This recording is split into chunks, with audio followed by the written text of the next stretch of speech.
So, Olivia stick here.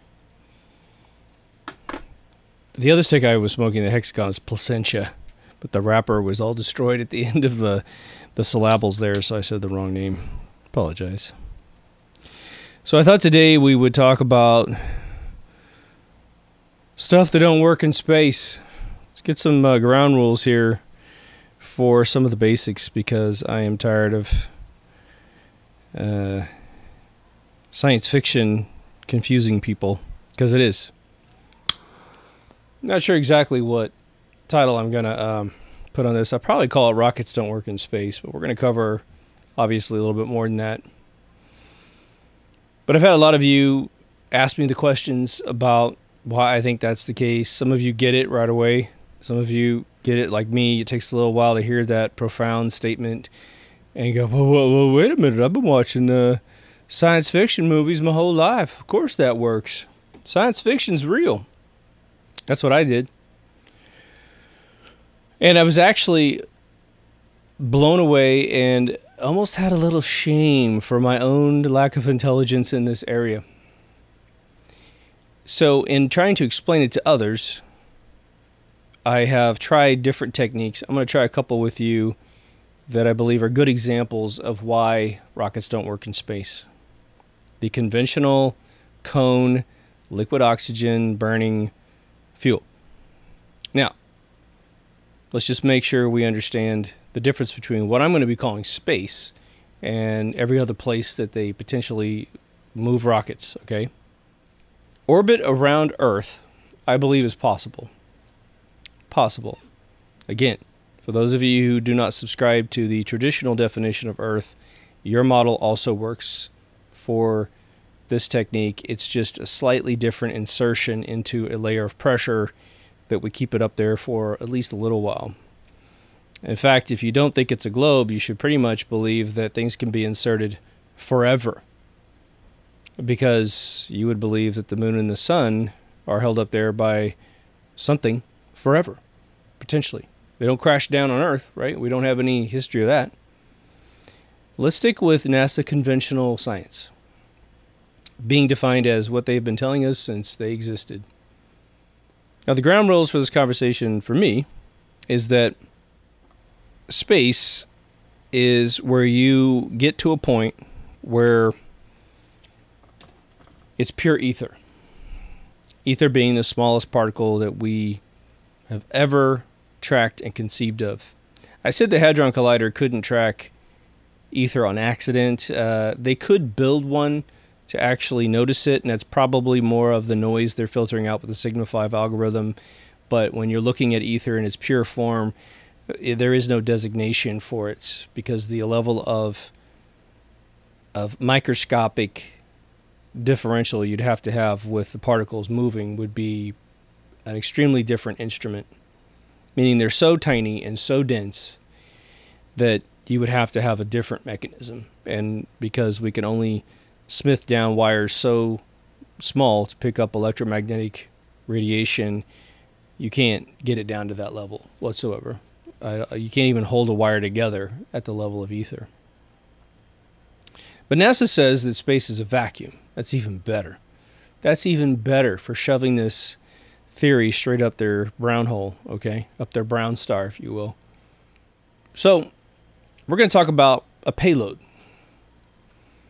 The definition of a payload in this conversation is whatever object you have supposedly launched off the surface of the Earth, that after all the stages of the rocket that is helping this payload enter space have sectioned off, you know, the different tiers of the booster rockets and what have you, and everything peels away. Whatever's headed towards supposedly the moon, whatever's headed towards Mars or Venus or Jupiter, whatever, that's the payload. Okay. Now, imagine you got a payload and it's occupying a certain amount of three-dimensional space. To make it easy for us, we're going to draw a rectangle in our minds around the payload. So if you have a lunar lander and a service module attached to each other, headed towards the moon, okay, then the furthest, I would say, relative north would be where the rectangle stops or starts, I should say. And we go down to the lowest point. We draw another line, and we just box this thing in. If someone sticks their hand out the window and creates more cubic space being occupied by this payload, then the rectangle expands. Okay? It's very good for you to think of it like that.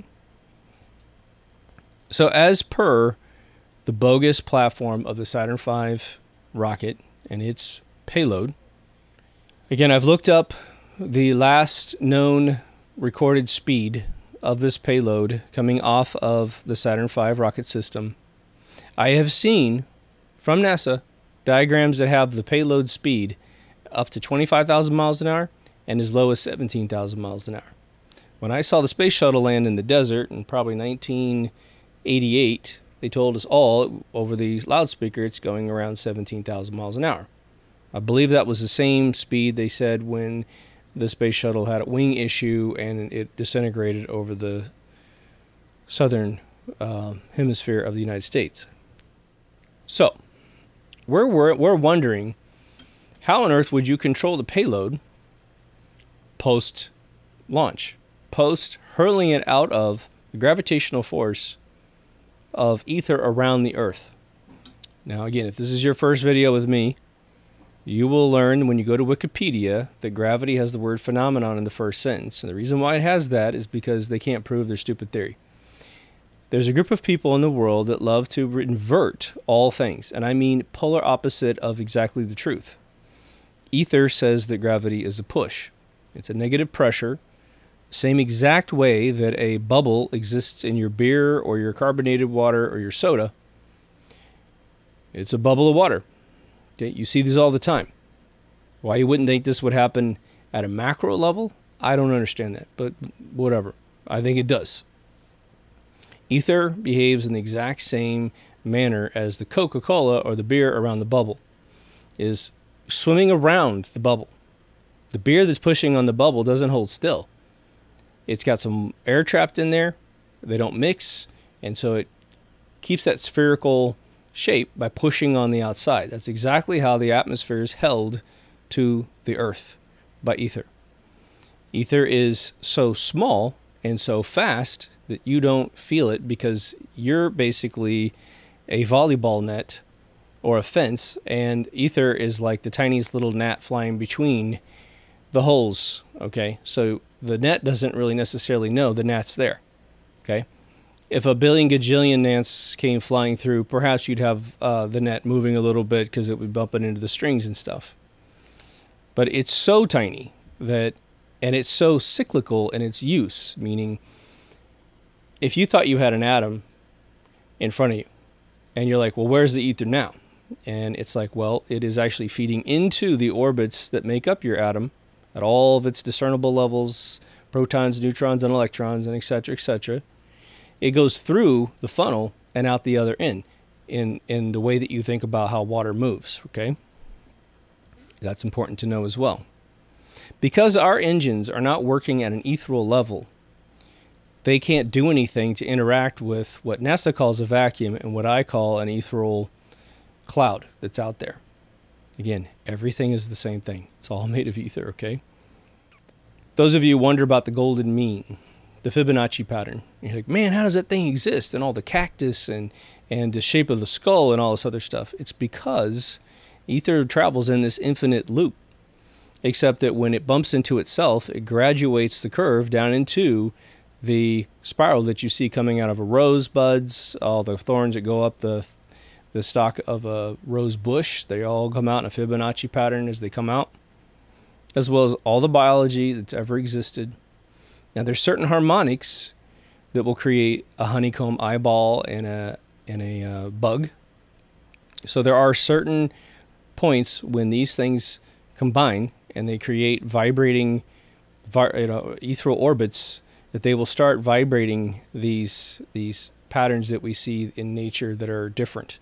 Remember, the honeycomb eye of a bee is the same vibrational pattern as the honeycomb solidification of magma that makes up Devil's Tower. All those hexagonal shapes that come down off of the mountain, right? When you look down on top of those, they're all over the world. They're in Ireland and Scotland and everywhere. Everywhere has these, if you just look hard enough. it's the same vibrational pattern. Okay, you should be seeing an amazing epiphany of unification of all this simple math that God used to create the universe. Okay, it's really quite simple. So you got this payload, and it's inside this rectangle. We're just going to bound it off with a rectangle. Now, what people have been saying to me in the comments, and it's sort of misguided thinking, is that if you and I were inside one of those modules, the lunar module or the surface module, and we're headed towards the moon, and we got a day or so before we're going to get there at least. You and I have perfect spacesuits that keep us warm in basically 0 Kelvin temperature, negative 280 in the shadows, as long as the sun doesn't hit us, right? We get out there and we start doing a little spacewalk, a little space dance. Maybe the sun's on the other side of the Earth, so we're completely blocked from solar radiation, which, by the way, is so deadly that by 1988, NASA had figured out, undisclosed to the public, that they were going to have to, at a minimum, surround any capsule that we send in space with 6 inches of water just to survive basic ambient solar radiation. That is not a coronal mass ejection problem or any debris that might be zipping right through you, right? So we'll keep it simple. If you and I go into space and we push off of each other and we start going, we're not tethered, of course, hopefully we are, but we're going to start going away from each other. And you're going to go, see, there's force that you can exert on something in space. I'm pushing away from you and you're pushing away from me. And you wouldn't be wrong. Problem is, all you've done is expand the box of the payload. As our bodies drift into space, like poor Frank in 2001: A Space Odyssey, the whole payload box is still going in the direction it was launched at the speed it was last thrusted from an atmosphere. So if it's 17,000 miles an hour, and we're still going 17,000 miles an hour, though you just made the box of stuff bigger. If you blew up the ship and you think, okay, we put a big bomb inside this thing and we blow it up. Now, technically speaking, if you're not too far away from Earth, you could technically blow up a piece of your ship that would go back into the gravitational force of Earth and get sucked up in the atmosphere, burned up, and yeah, you could get a piece back to the Earth. But overall, all you've done is made your payload box really, really large by blowing up your stuff.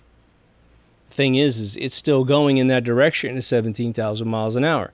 Whatever didn't get sucked up by the vacuum of this push that's happening to Earth. But say you're past the Van Allen belts, which means you're at least 30,000 miles away. And let's say you are headed towards the moon. You're still going to head towards the moon if you got that part right.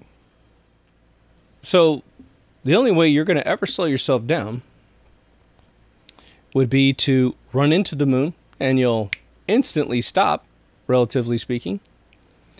Now, if you could build an engine that was probably, I don't know, 1,000 times bigger than the engines that we use, there might be a chance in hell you could create an algorithm where you're going to blow out liquid fuel that's going to light up because you brought your own oxygen.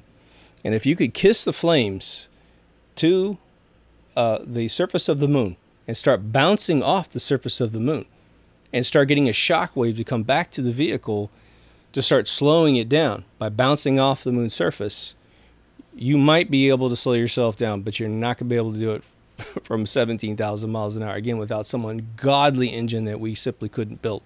It's an unfeasible, ridiculous system of using liquid fuels of any kind, of any mixture, to slow down, because you're going to crush the occupants of the vehicle if you happen to pull it off. So say the steel can handle it, so it goes whoom, whoom, whoom on the surface of the Earth, and you're stuck inside. Your back's going to be broken in the first 2 seconds, and you're going to be pate on the inside of this vehicle. And yes, we're ignoring the radiation of the Van Allen belts at this point. So people think the solution is in the orbital forces of the moon itself. Not so much. Okay. How many of you have loaded up a sink with water when you were a kid? You pull the plug because you dig the tornado that goes down, the vortex. And again, as I always say, you're looking at how ether works in this universe when you were doing that. You're just using water, which is a much higher construct of ether, to visualize it. That's all. But haven't you seen the little piece of debris on the surface of the water outside the vortex? You see this in the tub too when you look at the drain go when you were a kid. And it's going really slow. It's going real slow. And all of a sudden when it hits that vortex, it just starts speeding up to the point, man, it's going 1,000 miles an hour and poof, it goes down the drain. This is exactly what will happen when you start going into orbit around the moon or any body in space without an atmosphere. You're going to start accelerating faster than 17,000 miles an hour. You're going to be incapable of bringing math to do this unless you've sent an unmanned probe up there and watched how fast it starts going, you know, with the same kind of weight ratio that you would have if you put 3 humans in a vehicle attached to another vehicle and all this other crap. You'd have to do a lot of tests crashing shit into the moon's surface to even know the mathematics of what's going to take place. But regardless of what you come up with, unless you develop an ethereal engine, you're never going to slow down enough before you crater into the surface of the moon. But is there even a simpler way of looking at this? The answer is yes. Now, what I'm going to give you is an example. Now, I'm moving my hand right now, and yeah, I can kind of feel the oxygen in the room, you know? If you were there and you were hot, I could wave my hand and you get a little bit of breeze on you because there's an atmosphere there.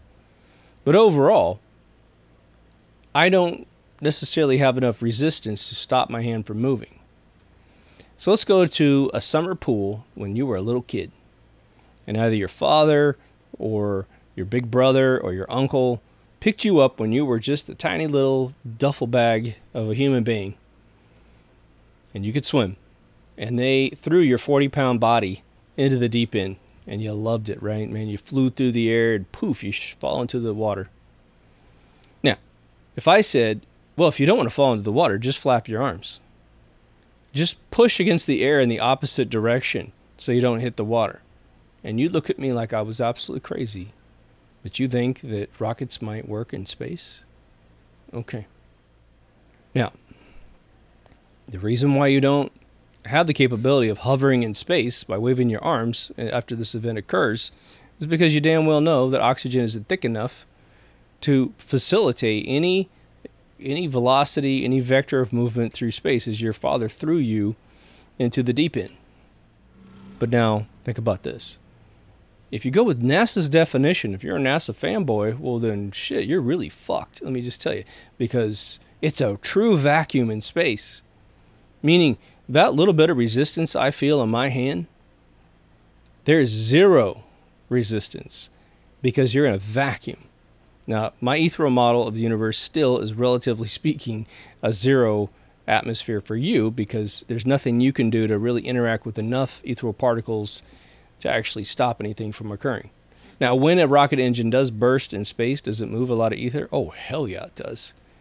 Billions and trillions and quadrillions of little particles do move out of the way, but it ain't going to cause any resistance because all you're doing is moving them away from you and you're not getting any pushback that's worth anything on a piece of paper in terms of slowing you down. So you have known this your entire life, the second that someone threw you in a pool, that you need a whole hell of a lot more to slow yourself down once you're airborne. So that's just the basics of rockets not working in space. We have, all kinds of rumors about, Project Aurora, upper Mach vehicles existing in popular science magazines for 25, 35 years. I think when I was a kid, the rumors started about Mach 5. Before the 21st century happened, they said we're up to Mach 11. Top Gun has a different take on that, which I won't ruin for you. But what they do is they have what's called, a scramjet, and it's a different type of engine that starts to facilitate this movement at higher altitudes. They have to change the way they propel the vehicle, and it actually might take a significantly more energy at one point. A different type of engine, it could take less energy to coast up there. But it's all based on the fact that the atmosphere thins out so much, the higher altitude that we go, that they can't use normal turbines to make it happen. They can even potentially, they've rumored what sounds to me like an ethereal engine. So what would an ethereal engine be? We've talked about this on making a UFO episode way 4 years ago, at least. Well, it's the opposite theory. An ethereal engine is the opposite theory of anything that we are developing today. What are we trying to do today? Well, we can create engines that push off of oxygen, and it creates thrust. It creates a action-reaction situation in science. Again, in a vacuum with our payload box, or when you're thrown through the air at a pool, there is no action-reaction model. You don't have anything to react off of. Especially in a vacuum of space, you start dividing by zero and all your algorithms are over. An ethereal engine works different. This is what we believe any type of UFO vehicle potentially uses to move around, according to Bob Lazar, who hasn't yet caught on to ether, which is really funny. He should be talking about it. He describes the exact ethereal engine that I'm about to describe, but he doesn't use the proper terminology or the proper paradigm of science. If we are stuck here anywhere on planet Earth or in space due to this bubble effect, right?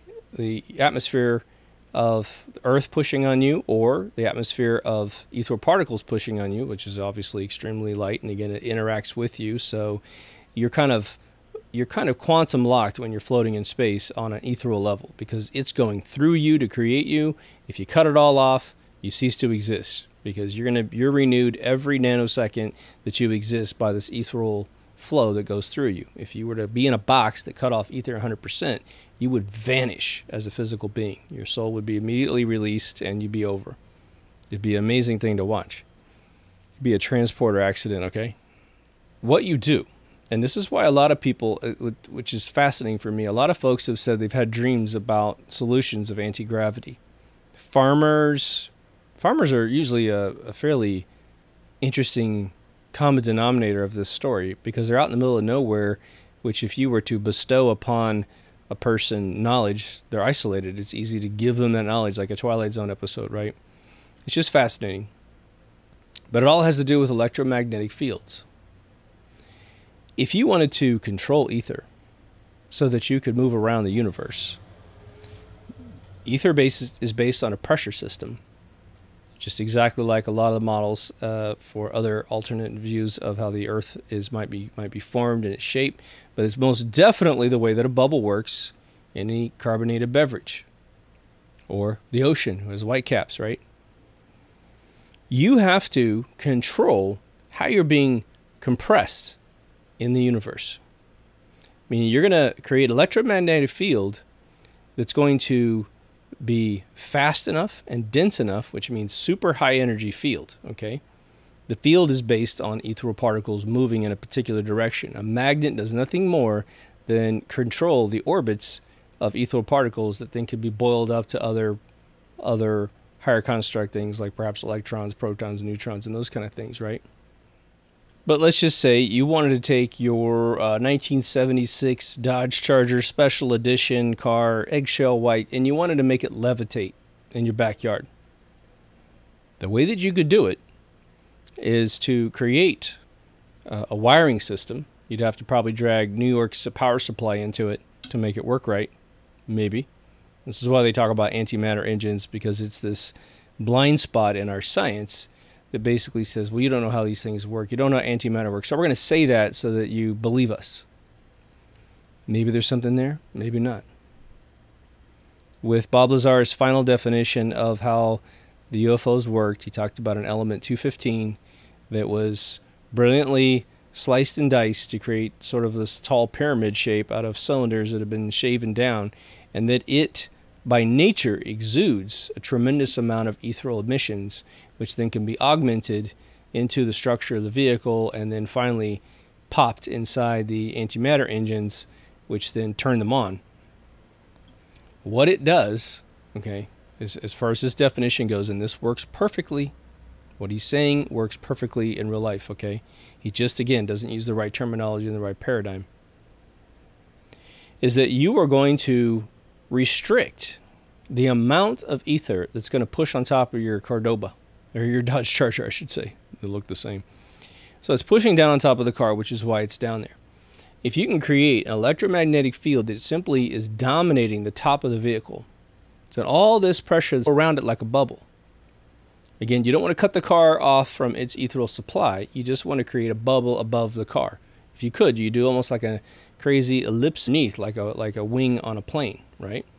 Wings on planes are shaped like bird wings, and it's a shape that allows more wind to hit the bottom of the wing than the top of the wing per second, creating a lift on top of the wing. It's so brilliant. I mean, like, God just shows us how water works, right? Oxygen, same thing. But when the car doesn't have that much pressure on it, it'll start levitating up because it doesn't have that much pressure pushing on it. Turn that thing into somehow a livable container, some spaceship container. Oh, now you can go places. According to Bob Lazar, which again, I think the guy's kind of a fake, but then he might be something even weirder, some hybrid of truth and fiction all mixed together. They may have screwed with his brain to make him think he went to 2 different colleges and forgot to buy a t-shirt and take a photograph. Or tell anybody in his family. He says that the sports model vehicle that he worked on, the way that it worked was these antimatter engines are hanging down below. And I believe he said there was 3 antimatter engines in a triangle. That would work. Could be 4. Doesn't matter. As long as they got the power to do what we're talking about. But that they can create, because they can lean back and forth, so they can create a pocket to the right, pocket to the left to get the vehicle to go in a full 2D plane wherever it exists. And if it wants to go up, then it starts to oscillate the field more towards the top. It's all harmonics. Okay, it's all sacred geometry algorithms that would force this wave to shape itself around the vehicle according to its shape itself.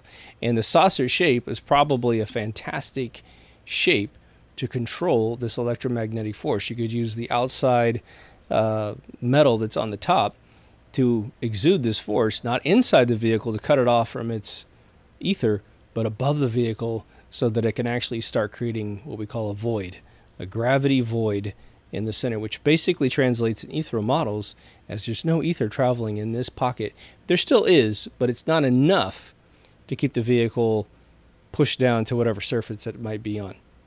Now, the cool thing about this engine is that, well, one, he said that when it really wants to take off and go away, they all get in a line together, and we've got videos of this. They turn their bellies towards the space, and they draft each other, just like a NASCAR.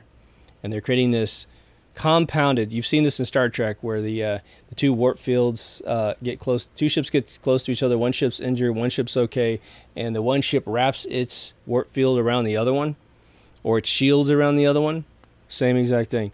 So it's harmonizing probably the burping of whatever frequency these engines are using, and then it just creates a cone of nothingness in that direction, thus sucking all the ships at a fraction of their single flight requirements.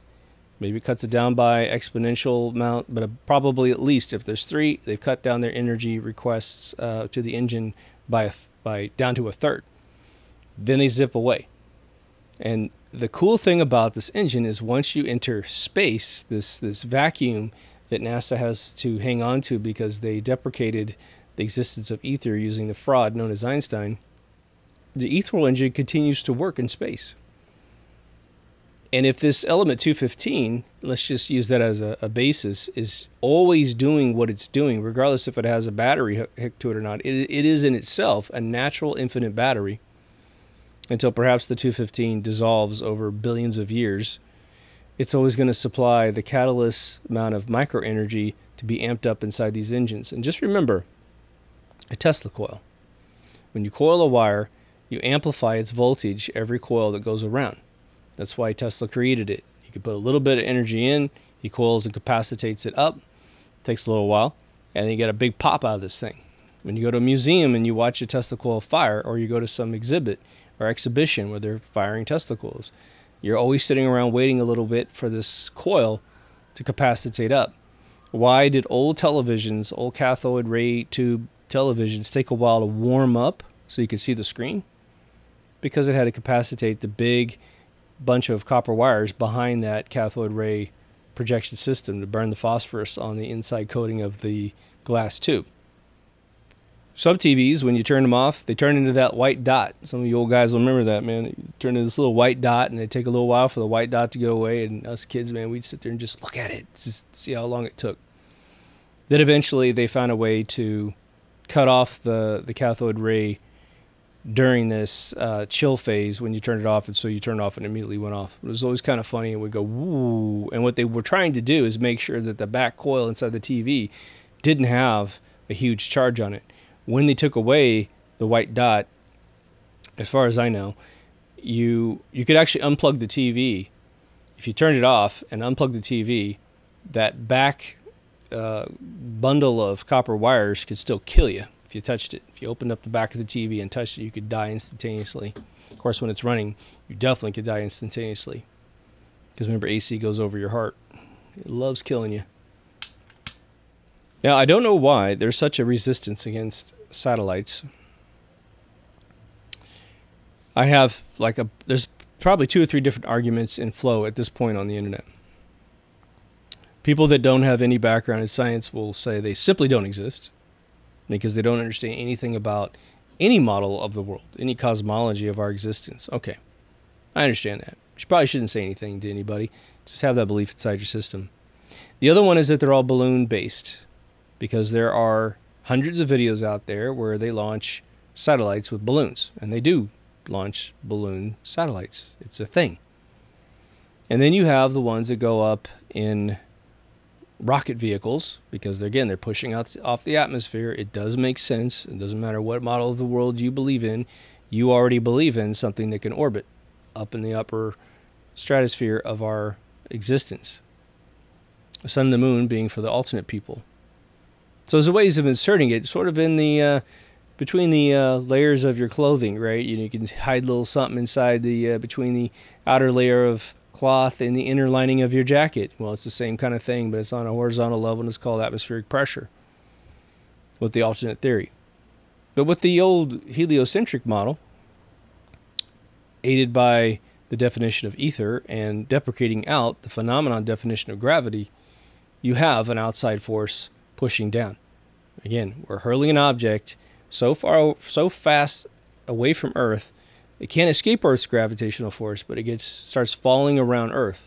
It's going to deteriorate its orbit, and it's going to re-enter Earth's atmosphere unless there's an engine on it that can blast, using the atmosphere, an angle to gain more altitude every so many months or years, depending on the payload and its final speed, right?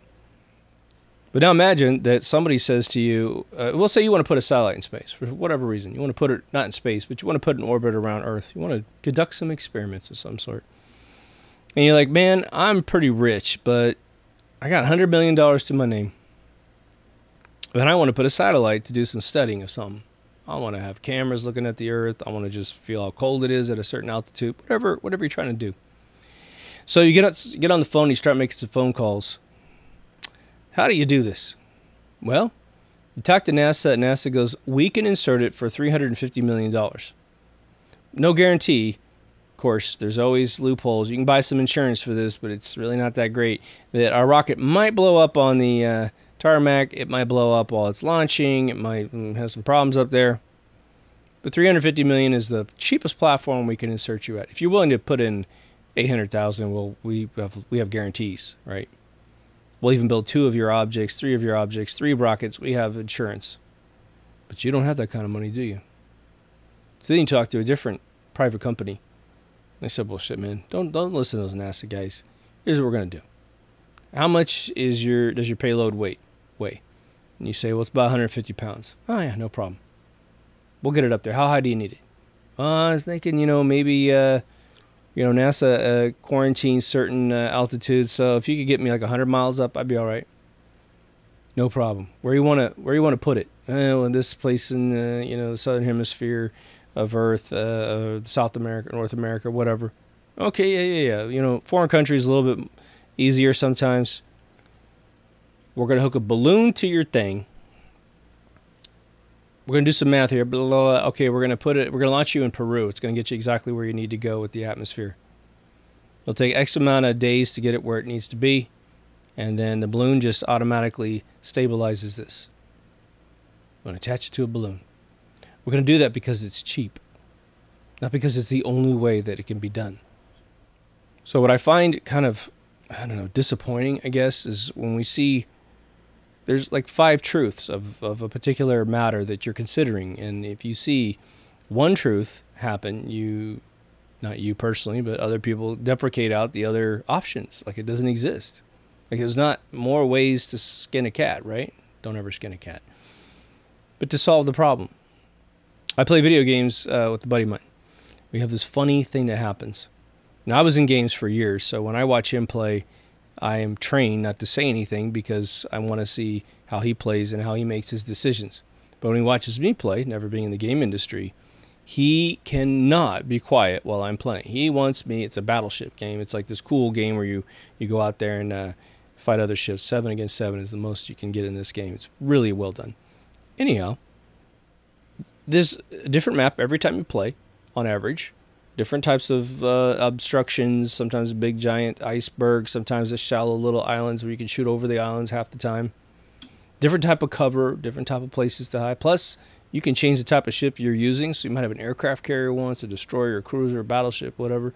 And everybody else is scrambling around you. Your team could suck right when you start the game. And the other team's got like 1,000,000 hit points more than you do. And they all have fancy names and cool paint jobs on their ships. And you know you're screwed. And so there's a different strategy every time you play the game. And so being in the game industry, I know that it's foolish to tell another player, go left, go right, you should go straight. Now, if they're asking you questions, where should I go? Well, then your contribution is actually invited.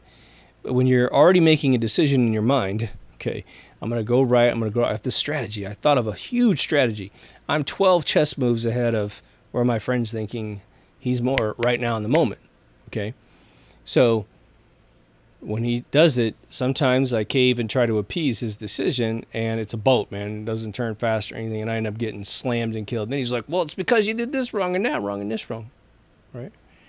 We're doing that to ourselves with the options that we have for the science of this existence, this matrix we live in, but as well as what has been locked down, within the matrix. And what I'm saying is, in a long way, is this matrix does follow some rules. Mandela effect aside, right? The physics of this whole place seems to be very consistent. The most complex physics that we have in this entire place is the human body. The body-mind-soul connection. That's where they can really, I won't go off on a tangent with that, but, you can chemically poison yourself countless ways, which shuts down your brain, shuts down your intuition, shuts down the very connection you have with that infinite database that is the universe.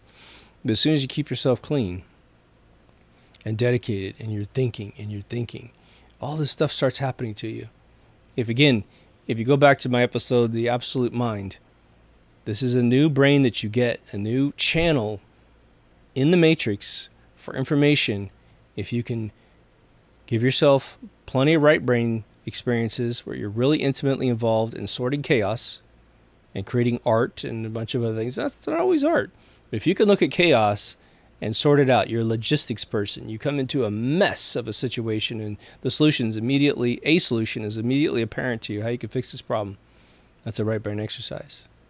If you have a left brain, if you push up your left brain at the same time, I should say, and you do calculations and you do more strict mathematical solutions to things, and you push them both up at the same time, eventually, if you keep popping them, there's a harmonic in the middle where you get your absolute mind.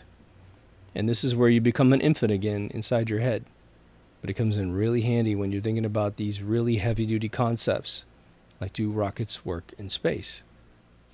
Now, we just talked about several examples of how rockets don't work in space. Other analogies for why this doesn't work, including the on-point container of the payload. Then we talked about anti-gravity engines. We talked about Bob Lazar explaining them. So the question always comes back, well, do you think that human beings, there's a couple ways to look at it, but do you think, first and foremost, has the military, Air Force, Space Force, whatever, Area 51, Wright-Patterson Air Force Base, or others, S4, have they developed an anti-gravity engine? And every once in a while I get the other question, which I think is fascinating. Did man master this a long time ago? I think both answers are emphatically yes. I think man had this a long time ago. It became so absolute in terms of our journey on Earth that it was probably deemed, perhaps by wise men in this world, to be overwhelmingly absolute to the point where we shouldn't have this kind of power. And I'll explain that in a second here. But remember I told you the story about my buddies that worked on Top Gun. There's a opening sequence filmed in Area 51. I finally saw the movie, so I know where the sequence is. I won't tell you what happens. It's a really cool opening to this movie, trust me. But there's some guys there because there's effects that are going on. They have to control the camera a certain way and make sure they film things a certain way. So when the CG comes in, it's going to match up the shots. Lo and behold, around dusk, the employees of Area 51 kind of gather around a corner. A couple effects guys run around the corner. They look at the end of this runway. There's a saucer-shaped vehicle at the end of the runway that all of a sudden gets real bright in its physical form and bursts into the atmosphere and is instantaneously gone. Everybody at Area 51 jumps up and down screaming and yelling like, oh my God, it worked. And these effects guys are going, am I going to get killed? Like, what the hell? Right? Everyone's fine. I kind of think that's cool on a whole bunch of levels, don't you? It's like we're sort of getting to the point where it's okay.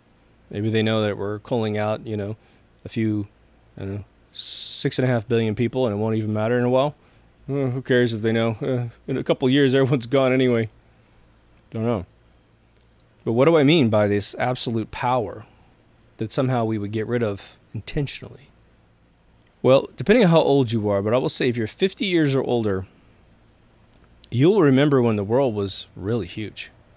No matter how rich you were, no matter how much you flew around the world to go see attractions around the world, you know that as you flew, and you could just go anywhere you wanted to go. You want to see Buckingham Palace? Well, just fly over there and do it. You want to see Eiffel Tower, the Taj Mahal, whatever? Just keep flying around. It made the world tiny to those people. Now, there's still a bunch of places infinitely that they haven't traveled and they won't travel because you can't live long enough to do it. But boy, it does get small. Now, imagine you had a vehicle. Pick a year. I don't care. 10,000 BC. 0 AD or whatever. Again, all of our history is probably fake, starting about a couple hundred years ago. If we're lucky. Okay. Let's say about the 1800s, we started getting things fairly well documented from different sources. And by the time printing press became the telegram, it got better.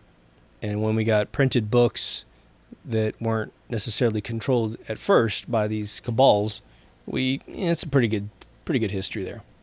Now, of course, Hollywood picks their enemies that are against the globalists or against any globalist agenda, and they'll make movies making certain heroes look bad, like Abraham Lincoln or something, or General Patton, you know, or Napoleon, saying he was short. What a joke, right? The guy was average height. Anyway, you got this power. You develop these vehicles. You're the Mayans. You're the Greek. You're the Egyptians. You're whoever. And you can just get around the world with no problem. In fact, this stuff actually also provides, potentially, a force field that no one can penetrate. So now you can't even have wars anymore because everyone can protect themselves. Why even build a gun? Remember that, especially in the 1984 Dune, where they, I think, did a much better job with the force field suit around the character? It wasn't completely perfect, but imagine they could create something like that around a human being. Well, these people that want to manipulate how the world works definitely don't want that kind of technology in our hands. But most of all, them getting out there and experiencing everything at this incredible level made the world, for them, the size of a pea. It wasn't interesting anymore. You could consume the whole book of the possible results of being alive in a matter of years, as opposed to never being able to finish the book and living a wonderful, mysterious life. And so potentially they get rid of this technology for a whole bunch of reasons that you wouldn't understand until you had the technology in the first place. Now let's go back to the key theme, and let's talk about all this other stuff that they say might have occurred. So you might say, okay, well, let's say rockets don't work in space. Does that mean that all the reconnaissance satellites that we've ever launched at other planets didn't work? Not really. But we have a problem. We have a statistical problem. When we grew up as kids, anywhere on planet Earth, you were giving sort of this planetary mobile. It'd have a little plastic sun, and there'd be this little bracket coming off from the center little spindle that's underneath the sun, and one would come off would be Mercury, one would come off would be Venus, and then Earth, and all the other planets, all the way down to Pluto, which is a fucking planet, sorry. And what that did was really screw up all the kids' brains. Because the size and proportion of all these bodies in space, created by God, trust me, by the Matrix owners, whatever, you don't know how big everything is. Now, I'm going to give you an example, because my astronomy teacher in high school was a genius, way better than the ones I got in college. Hilarious. To give you an example of my teacher, Mr. Gehring, he wanted the kids to have an observatory, but he's in a little tiny town in Kansas. There's no money for that. Those things cost $60,000 back in the 70s. And so he built one of his own. He bought these microscopic bits that fit on these drills. He took a piece of plastic and a sphere and drilled the entire star map of, I think, 1,200 stars, all at the proper diameter, such that the stars had the right lumens coming off when he started projecting out of this thing. I walked into a room in my high school, and he turned this thing on. He also built the dome with the students in this one room, which I didn't even know existed. My mind was utterly blown that my teacher just said, well, I want that. I'm going to build it. No one thinks about building star projectors. This thing was as good as any observatory I've ever been in, at the Griffith Observatory, my college up in Cupertino. Unbelievable, right? So this is the guy who's teaching me. When he was 13 years old, he wanted a reflector telescope, but his parents were broke. In fact, his father wasn't around, and his mother had to flee during the war because he said his father was a powerful member of the German party. His name's Gehring. So, I don't know, right? Got a piece of glass, and he got a tree stump, and he carved a little hole out so he could put his glass in there, and then he got various oils and sands and a rag, and he graduated the sands, and he would just carve this freaking lens, and he'd rotate it and carve it, you know, just keep using the sand on a real crusty piece of glass when he first got it. He said it wasn't perfect, but overall he could see pretty much what was on television from his own backyard at the age of 13. I took astronomy and sound waves from him, which was a whole year course, and the other half was building synthesizers from scratch. I mean, you know, this dude's like crazy, ridiculous, brilliant. So anyway, back to my story. He wants us to understand how big everything is in space. And I understand if you don't subscribe to this paradigm of existence, that's fine. But we're trying to use NASA's, you know, information against them when they tell lies. He said, what we're going to do is this. He says, the sun is going to be this basketball, and he was holding a basketball in his hand. He says, I need 9 volunteers to be the planets. So I got Earth. And I took good care of her, trust me. But he was trying to tell me, he's doing the calculations on the board for, based on how big the sun was, how big was all of our planets, because we had to draw them on a piece of paper. Well, Earth was 1/3 of a period on a piece of paper. It was foolish. I just had to nick a piece of paper with a pencil, and that was how big the Earth was. It was probably too big. Now imagine Venus is slightly smaller than the Earth, and Mercury is much smaller than Earth. These kids were just basically symbolically putting a speck on a piece of paper. And then he did the calculations for how far away we would have to stand from the basketball to understand how far away this little speck in relation to the sun was. So he takes us out to the school front yard, and it was a big brownstone, 4-story brownstone, 4 stories condemned, old chemistry lab up there. Used to leak mercury on us in the rain, in the snow. But way off on one side of the high school, you put this ball. He says, that's the sun. So I forgot what Mercury and Venus's distance was, but I was about 36 feet away from this ball. He says, there you go. That's Earth right there, everybody. Where Mark is standing, that's where we are. And if you need to know how big we are, go look at the piece of paper he's got. He barely got it right. And so then we kept walking down the street for Mars and Jupiter. But by Jupiter, it was going to be walking downtown. He said the Pluto. He says, who has Pluto? And he goes, okay. He goes, you're going to be about 500 miles from the North Pole if we were to do this example north. He says, that's how far away it is. So now, we've got all these space agencies saying they're sending things to these little specks in space. The guy who had Mars would have had to have a speck on a piece of paper 1/3 the size of the speck I got on my piece of paper. So, you're going to launch something into space. And what I'm about to recreate for you, and I've said this in other episodes, is nothing you've ever heard in school. I doubt you've even heard it in a NASA briefing of some sort. But now you got this vehicle that's traveling towards your little speck from another speck.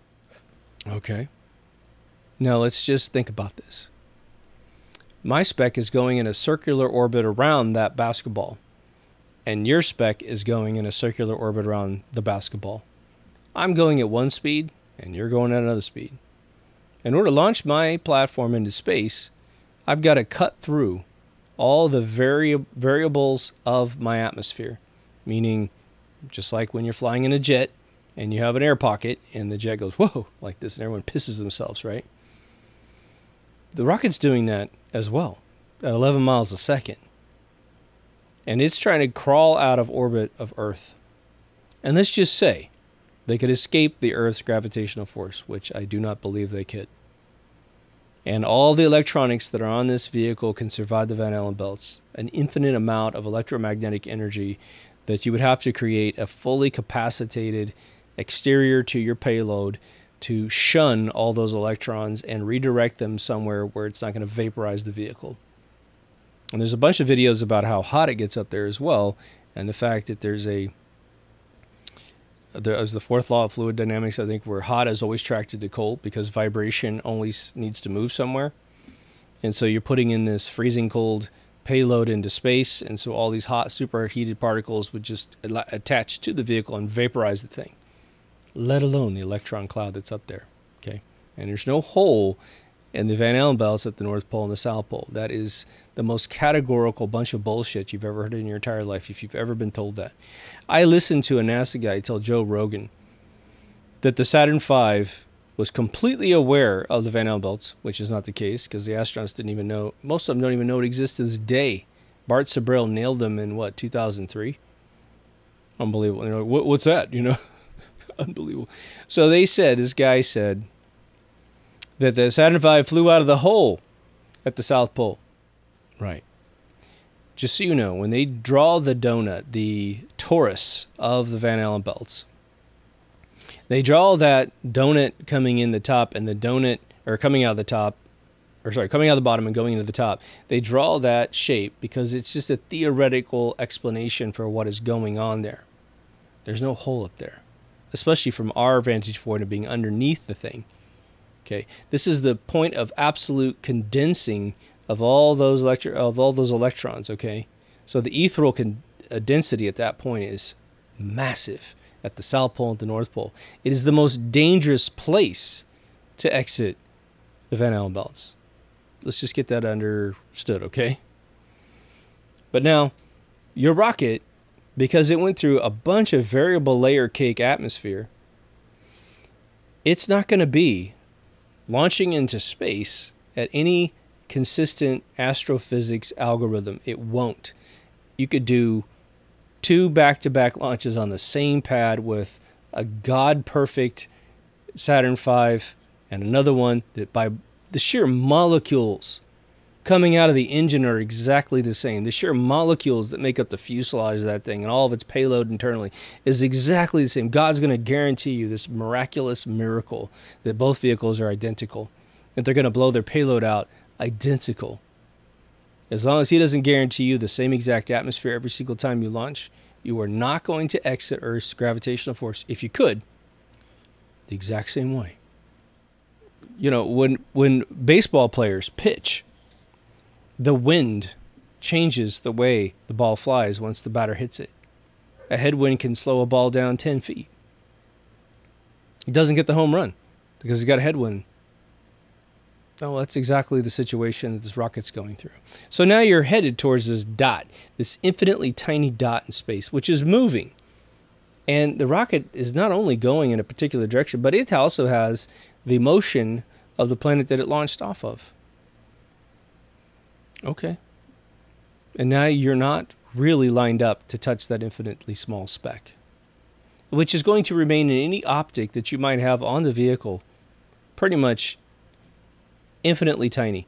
Even if you get a few little red photonic waves off of, say, Mars, it's a fuzzball thing that you can't start exerting algorithms on much, okay? I mean, you could generally go towards it, that'd be it. But you're going to have optics a long time ago during the Viking missions, okay? You're going to have an optic that's able to look out there and rasterize digitally what it's seeing. And that optic has to be perfectly pointed at the thing in order to get the best image of Mars or Venus or whatever at the time of launch. You're going to have to correct your course way before you get to an atmosphere. You're going to have to correct your course, and there is no way to correct your course because rockets don't work in space. It is a vacuum. It is not an ethereal-based engine, so it can't touch the only thing that you have access to, which is the stem cell of the universe, an ethereal particle. So, if you don't have it perfectly lined up to get in orbit, from the second you leave this chaotic mess, which are all the metrics that are involved with launching a rocket into space, then you're not going to hit it. You're not ever going to hit it. You would have to launch probably millions and millions and millions of rockets at a particular spec just to achieve an orbit. And then you have to probably launch another few million just to somehow figure out how to land on the damn thing. It has to have an atmosphere. Now, if you got an orbit around, say, Jupiter, well, it's got massive atmosphere, but you got a problem there. The atmosphere is moving so quickly, it'll tear your ship apart just like that. So maybe you can exert some engine stuff if you brought a huge payload of fuel, and you could get to that larger thing out there, which is definitely discernible on a piece of paper. You're going to have to slow down somehow. But if you're slingshotting in, say that fast, you're going to speed up and speed up and speed up. So the second you start touching a hint of Jupiter's atmosphere, you're going to have a giant payload of fuel, and you're going to have to start exerting that fuel perfectly on that atmosphere. And considering you've never been there before you get there, you're going to have to try over and over and over and over again just to get a moderate example of a success. It's a little bit more believable when you just want to take pictures of the place. But isn't it funny? And I didn't realize this for a long time. My whole life, being an astronomy kid, man, I mean, you have to understand, I ingested this crap on it at a nauseating level from age 9 up.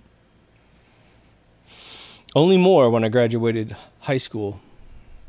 I belonged to 2, cosmology book clubs, man. I was bringing down 3 books a month minimum and buying extra ones, on the side, right? Every picture of Jupiter I ever saw had that red dot in the lower left-hand corner. Every single time. When I went to the Griffith Observatory and stood in line for an hour to see Jupiter through one of their reflective telescopes, lens telescopes, excuse me, that's exactly what I saw. The red dot was exactly at the same spot that all the photographs I'd ever seen Jupiter in, there it was. No, wait a minute here. Doesn't Jupiter rotate? Isn't that what they tell you? Doesn't Jupiter rotate? So why the fuck is that red dot always in the same spot every single time? Oh, because if it had rotated out of view, and I looked through an optic, and I didn't see the red dot, I might think I was looking at something different. That wasn't the game. The game is to sell the experience, to keep Griffith Observatory open, and all the science that they sell you that potentially is the absolute categorically opposite of what it says it does, sustained. Now, there's one experience that is probably, I would say, the best story I've heard that we've ever been to another planet. I'll give you 2, actually. One's going to be Europa, and one's going to be Venus. I'll tell you the Venus one first. There's a genius out there named Edward Tufte, spelled just like it sounds, with an E at the end. Edward Tufte is a genius in in creating imagery that communicates data.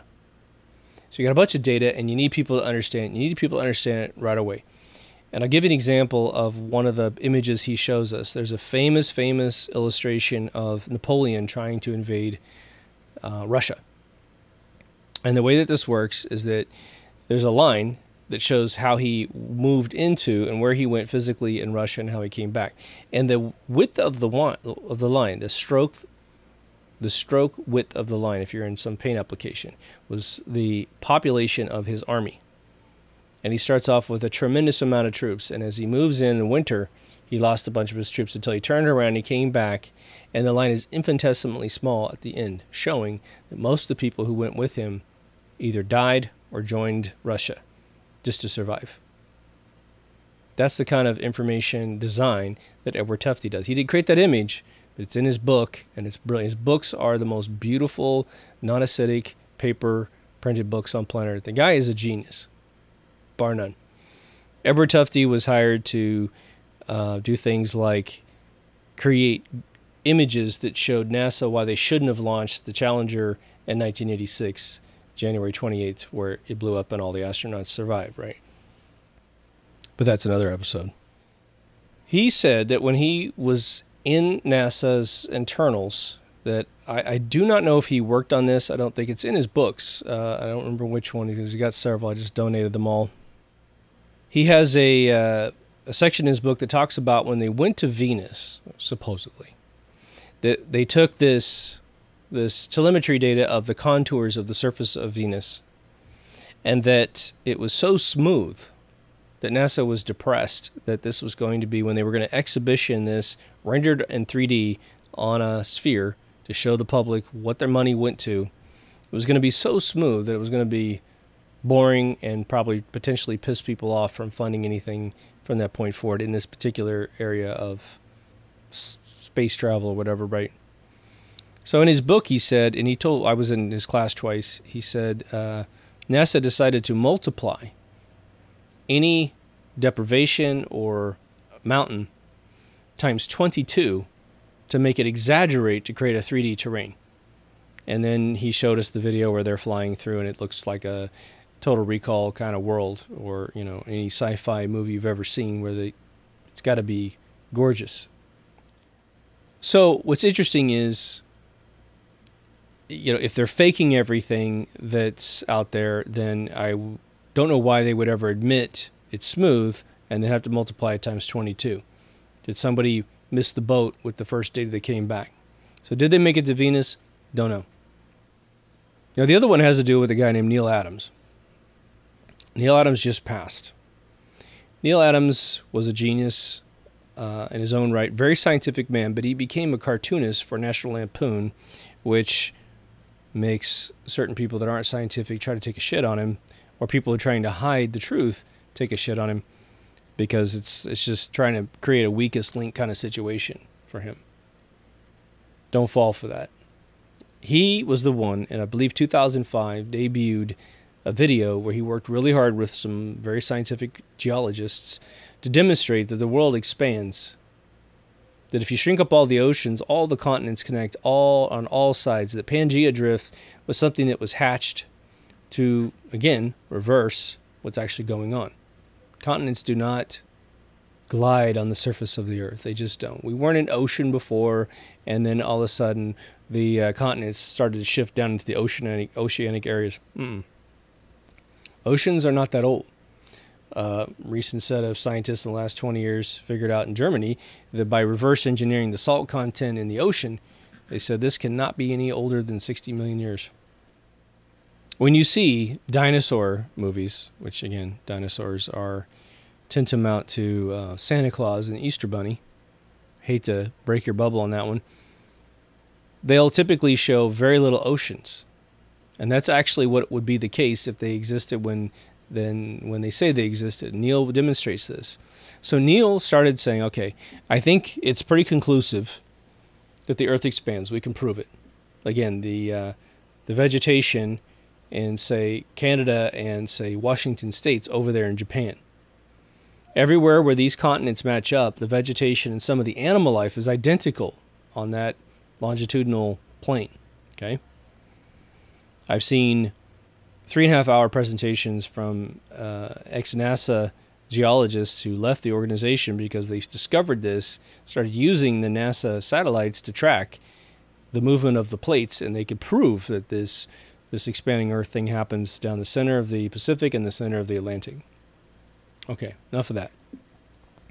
But when Neil Adams started looking at the photographs from Europa's mission, which I don't know what that was called, he noticed that there's these highways all up and down. There's these crazy, I mean, it looks like corduroy pants under an electron microscope. It's crazy, but there's these smooth areas that when you just bring them together, the corduroy lines on both sides of these rivers perfectly match up. So this could be two things. This could be real, or whoever's putting together the fake images of these planets, they understand the expansion theory, and so they're like, well, we need to go with what expansion theory will reveal, because eventually expansion theory might usurp and destroy the fake Pangea drift, and then we want to make sure that our photographs that we created from 3D software looks, you know, geologically correct. And again, you take the Grand Canyon, the Red Sea, any of the salt lakes here in America, and both sides will match up perfectly when you get rid of the water. You can just squeeze them together. It's amazing. Where it doesn't match up perfectly, look for erosion, and you can usually find it on the bottom of the water where that particular part of the world fell down and became sedimentary rock on the bottom of the ocean. That's the piece that you're missing. So if you lift that back up and level it out, it completely connects on both sides. But where's the press conferences about all this technology of correcting emission? We now have, I mean, again, the Mars missions are an absolute hysterically funny comedy at this point. A comic book, if there ever was a comic book, right? You've got them telling you they flew a helicopter in 1% atmosphere. Yeah, so on Earth, how fast do the little fins have to turn for it to get lift? Let's just say it's 250 miles an hour. I'm just making that up. So many rotations, so many RPMs. Let's say it's 600 RPMs and it starts taking off. All right, 1%. Multiply that times 100 now. You have to get 60,000 RPMs in order to make that thing lift off the way it lifts off on Earth. And I think that the engine probably can't do it, and the battery power required would definitely not be sufficient for any length of time. Fake, fake, fake. But what is their algorithm? Their algorithm is to sell you a line of bullshit, then invent a new line of bullshit, right? When Jurassic Park came out, they invented the Velociraptor because Spielberg was going to throw the paleontologists of the world, which is a very important thing. They love dinosaurs because it makes you insignificant, right? But they're like, well, we're going to make this amazing 3D movie. We need a new breed of dinosaurs that we've discovered. Because you always believe that we've looked all over the world as a prehistoric man and no one ever found a bone. No one ever found a dinosaur. But we are excavating metric miles of soil out of the ground in Egypt. Okay. And every bone that was ever found that was a mammoth tooth or tusk or whatever, you know, tribes would worship these things because they would claim they killed it. Maybe they did kill it. It was just a sign of your prowess as a tribe. Like, respect us, man, otherwise we'll fuck you up, right? So that was good for Jurassic Park 1. And then it was all about creating another Tyrannosaurus Rex. Something bigger than the Tyrannosaurus Rex. That same bullshit algorithm is happening in space travel. It's just one big thing after another big thing. And now we've just got this absolute fanboy, I don't know what you call him, blow-up doll named Elon Musk, and everybody's just like, well, he seems so awkward on camera, and we translate that as humbleness. Maybe he's a humble guy. Hey, shit, man, maybe he's just like a really cool dude. I think he's trapped in this system, if nothing else, but he comes from, again, a billionaire family. Don't be thinking he made his money by himself. Mommy's writing checks, man. The guy's got like 8 to 10 kids or something. A tremendous amount of kids, man. It's crazy. I think he has 10 kids now. He just had another one. So it's a dog and pony show on Earth now with Starship. Was it yesterday they had to release an engine blowing up in a test harness, just blew the fuck up in the middle of this video. I posted it on the Facebook page. And then the next day you have the Starship landing. And this chaotic fucking mess of you know, the booster on the bottom going back and forth, something that NASA could not do in 50 years, this guy does first time. First time. And I mean, it was every other week. He was landing on Nat's ass at some point, right? Floating in the ocean, you know. Unbelievable. But that's the game. That's the game. And the fanboys hate the messengers, let me tell you. But you're never invited to these events, are you? Right? The boosters landing back down at Cape Canaveral. No pedestrians are allowed to be there. Right? We don't have anybody we trust anyway, that would go up there and be able to film it. That's a worst case scenario, man. Hey, I'll sign the waiver. So if it lands on my head, it's not your fault or whatever, right? But I'm going to be farther enough away that thing's going to have to literally be directed right at me, you know, some 5 miles away. But I'll film that damn thing. I'll prove to you whether or not it's happened or not. Oh, and the one that lands on the barge in the middle of the ocean? Apparently you're not a Top Gun pilot trying to land a jet on an aircraft carrier, especially like in the middle of the night or something, right, where the boat's going up and down and you're trying to get your raster hook on there. One of the most difficult things that any human does. And as soon as they say, oh, we got computers, man, computers figure it all out. There are, here's the thing about the thing in the floating in the water. If you had a barge in the middle of the water that a fucking rocket is supposed to land on by itself, right? A couple things to think about, okay? One, technically speaking, if the ocean decides to get as wavy as we've seen in these photographs, I mean these movies, where the video always cuts off just before it lands, right? Technically speaking, I'm going to guess 70% of the time or more, maybe 98% of the time, no matter what, if you can put the rocket on top of that surface, the surface is moving so much, and the whole thing would be super top heavy in the end anyway, even if it's as big as a football field. And it's tipping and turning in the ocean because the ocean don't give a fuck. It's gigantic. It'll make you look teeny no matter what you do, right? If you had a 10 by 10 mile barge in the ocean, the water don't care, man. It's going to treat you like a little rag doll out there, right? So most of the time, the barge is not oriented properly for a landing of any kind from a rocket coming down straight like that, okay? And hell, he's so good. Why didn't he land on an aircraft carrier? Come on, we can get everyone off the top. Why don't you do it? Why don't you do it, right? Oh, there's going to be a big risk there, okay? But the other one, too, is the amount of bandwidth communication between the barge position and the rocket. It's going to have to be an amazing amount of information transfer between those two devices in order to do any type of calculation real time. And the computer that's on top of that rocket or inside the rocket to think about everything that's going to happen is going to have to be super, mega powerful, super fast. Big machine learning takes a little while to happen. Trust me. So I don't buy it. I don't buy it at all. We're being played every single day. And again, think about the modern culture of man. We want to believe, don't we? We want to believe. We want to go meet Romulans and Vulcans and whatever. We want to go out there and be Jean-Luc Picard. So, hey, man, don't rain on my parade, bro. You know, come at me with that science. But we're raised in the Western world, okay, with a bunch of, and this non-Western worlds, they got even more of this stuff. But what do you call Santa Claus, Easter Bunny? Can we call them a mythos? Can we call them a superstition? We're raised with this stuff. We have religions that are created out of this stuff. Tons of them. Tons of them. I used to have an employee that was, I think, born in America, but he had his relatives in South America. And we got through a chat one night, working late. So, think about it. Deep down inside, I think most people know that all these things are fake, within reason.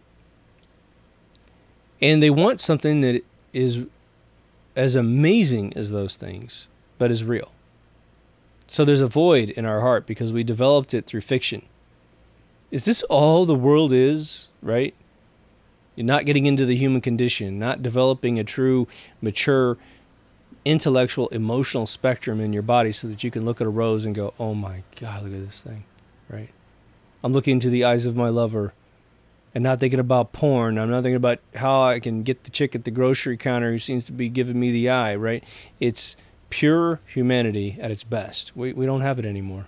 I mean, it exists in a few places. But everyone has their thing that they got to believe in. I can safely say I don't think I have any anymore.